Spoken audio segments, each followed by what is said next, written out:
Sud Radio, les débats de l'été, 10h-13h, Maxime Liédo.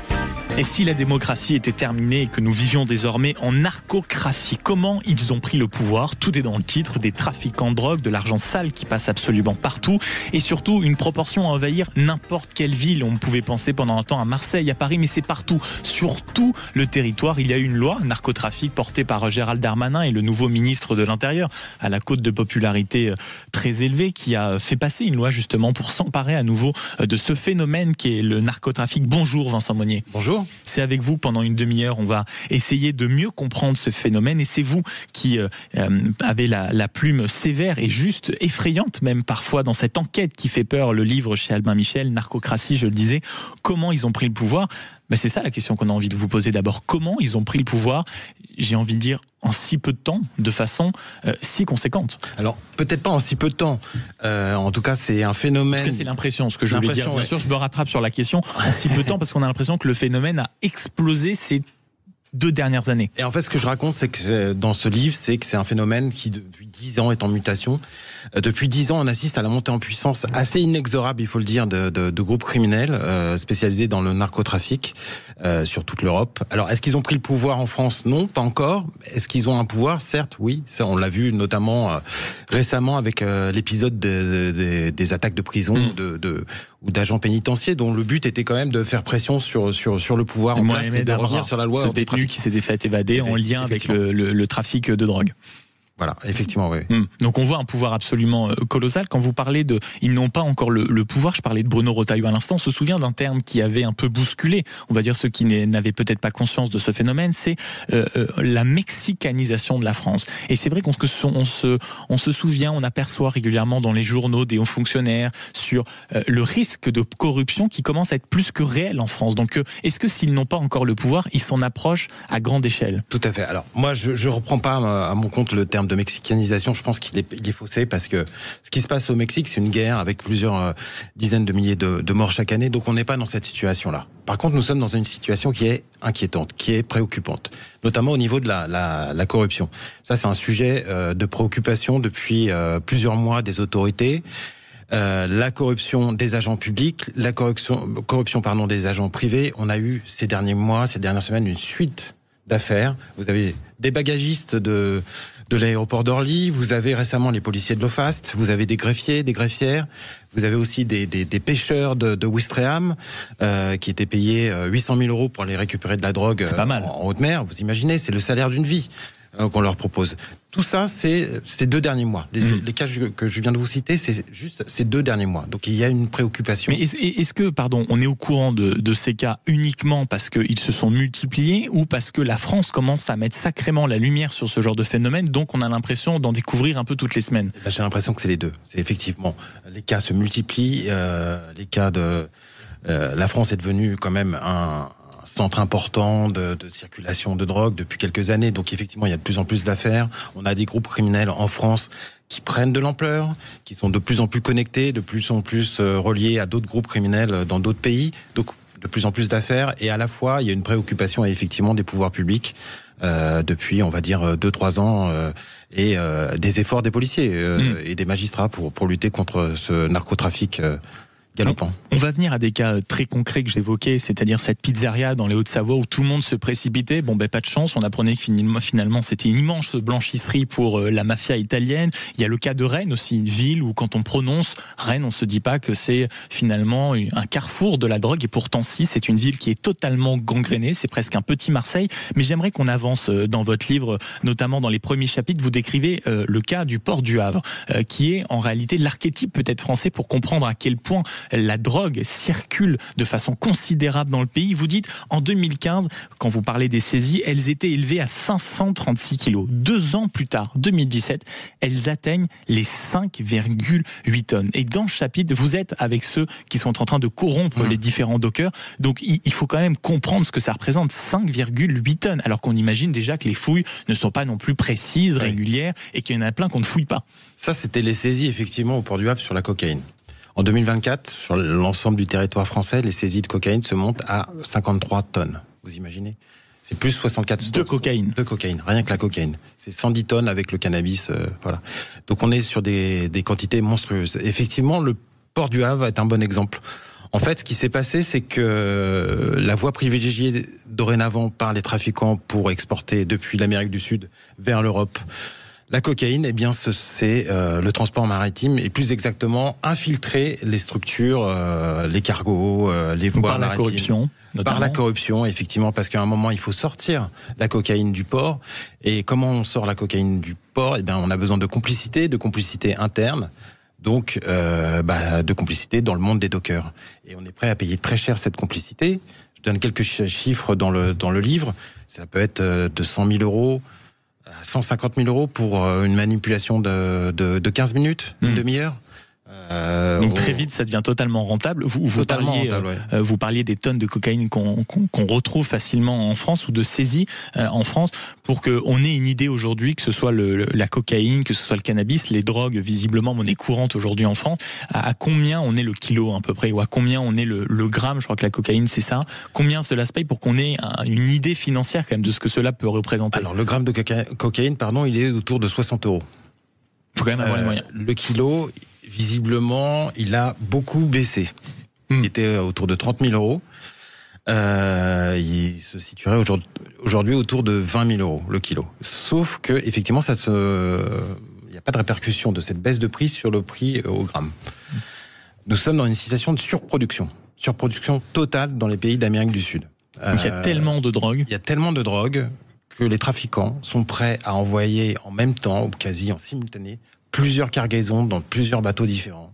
Ils sont prêts presque à en perdre, c'est ça que vous me dites. Ils surproduisent tellement qu'ils sont prêts à perdre plusieurs kilos en mettant le plus possible. Et puis quand bien même il y en a 70% qui arrivent, c'est déjà massif. Les 70%, c'est même... Oui. En fait, c'est une logique de saturation. C'est-à-dire que vous envoyez 5 navires avec 5 cargaisons. Et il suffit qu'il y ait une cargaison qui arrive à destination et vous avez remboursé votre investissement initial, vos pertes, et vous faites une marge. Donc vous voyez, c'est... Oui, c'est déjà absolument considérable. Quand on parle de corruption, vous évoquez aussi le cas dans votre livre d'un flic, un ancien grand flic qui tombe, c'est François Thierry, qui est l'ex-patron des stupes, donc on va dire la branche de la police qui est accessoirement chargée de ces questions-là, et qui est mis en examen pour ses liens troubles avec un trafiquant qui était devenu informateur. Souvent, quand on lit, si ça s'est passé, il me semble, à Marseille aussi, il y a quelques semaines, on a eu un remake de Bac Nord. C'est ça, de Bac Nord. Qu'est-ce qui se passe à ces moments-là ? Est-ce que c'est des policiers qui, à un moment ou un autre, tombe de l'autre côté, c'est-à-dire que l'amour de l'argent, peut-être la passion de ce que ça leur permet d'obtenir est considérable, donc ils tombent dedans, ou alors c'est des policiers tellement persuadés à un moment de les faire basculer dans le bon côté, c'est-à-dire de pousser ou de réussir l'enquête du siècle, qu'ils se font quand même attraper à un moment. C'est peut-être un peu plus compliqué. En fait, aujourd'hui, c'est très très difficile de faire des affaires sans avoir recours aux informateurs. C'est difficile de faire sans les informateurs, mais c'est difficile aussi de faire avec les informateurs. Les indiques, ils sont jamais vraiment motivés par un esprit de repentance ou voilà. Qu'est-ce qui les motive à collaborer avec la justice ? C'est de préserver leur business ou de faire tomber leurs concurrents. Donc ils sont jamais animés par des buts très très nobles. Et ça, on peut les comprendre à la limite. On peut les comprendre, oui. Et les policiers doivent négocier avec ça. Et puis c'est un jeu de manipulation, la relation entre un indique et un policier. Un grand flic disait quand on recrute un informateur, c'est le début des ennuis. Et il a raison. Mais aujourd'hui, on peut pas faire sans informateur. C'est ça le problème. Mais effectivement, qui manipule qui dans le cas de l'affaire de François Thierry que vous évoquez, qui sera jugé dans quelques mois, effectivement, c'est la question qu'on peut se poser. Qui a manipulé qui ? Est-ce qu'il est allé trop loin ? C'est les lignes floues en permanence. Les lignes floues. Est-ce qu'il est allé trop loin avec son indique dans sa relation avec celui-ci ? C'est la question que devra trancher la justice dans quelques mois. Vincent Monnier, narcocratie, comment ils ont pris le pouvoir ? C'est une enquête justement sur ce trafic de drogue absolument considérable partout en France. On parlera dans quelques instants du cas de Rennes qui est devenu un petit Marseille et du cas dans les Hauts-de-Savoie. Oui, dans les Hauts-de-Savoie, d'une pizzeria qui servait tout simplement de base arrière à la mafia italienne. Simplement ça. Vous êtes sur Sud Radio et on se retrouve dans quelques instants. À tout de suite. Sud Radio, c'est vous qui donnez le ton. Sud Radio, les débats de l'été, 10h-13h, Maxime Liédot. Peut-être que la margarita, la dernière fois que vous l'avez mangée, avait un petit goût de cocaïne, où le diable se cache en tout cas dans les détails de la margarita et de la reine, parce que oui, c'est ce qu'on a appris aujourd'hui à la une d'Aujourd'hui en France et du Parisien, c'est que cette pizzeria servait de base, oui, de base tout simplement à la mafia italienne, et c'est pour ça qu'on en parle avec Vincent Monnier. Merci d'être avec nous, c'est vous qui sortez cette enquête édifiante. Narcocratie, comment ils ont pris le pouvoir, tout est dans le titre, et c'est vrai que je donne depuis ce matin cet exemple de cette petite pizzeria de Haute-Savoie où ils brassaient en fait des millions et des millions chaque mois, parce que c'est l'exemple très concret de ce que vous décrivez dans le livre, à savoir aujourd'hui un narcotrafic qui est partout, dans le moindre magasin, du cordonnier à la pizzeria, de la pizzeria, on va dire bien sûr au quartier plus gangréné, mais comment à ce point ça a pu, on va dire, se décliner en tant d'endroits, en tant d'objets, en tant de dissimulation? Effectivement, quand vous avez des telles sommes qui sont brassées par le narcotrafic, il y a une estimation, mais c'est qu'une estimation, elle est assez ancienne. On pense que ça rapporte, le chiffre d'affaires, c'est entre 3 et 6 milliards, 6,5 milliards d'euros pour la France, et 30 milliards pour l'Europe. C'est certainement sous-estimé. Donc vous imaginez que ça brasse beaucoup d'argent liquide qu'il faut blanchir. Effectivement, le cas de la pizzeria est un cas classique de ce qu'on appelle un peu de blanchiment de proximité, c'est-à-dire qu'on utilise des commerces de bouche pour blanchir l'argent sale. Ce cas est assez intéressant. Et en Haute-Savoie, jamais on se dit, tiens, la Haute-Savoie, plaque tournante de la drogue. C'est ça qui est sidérant.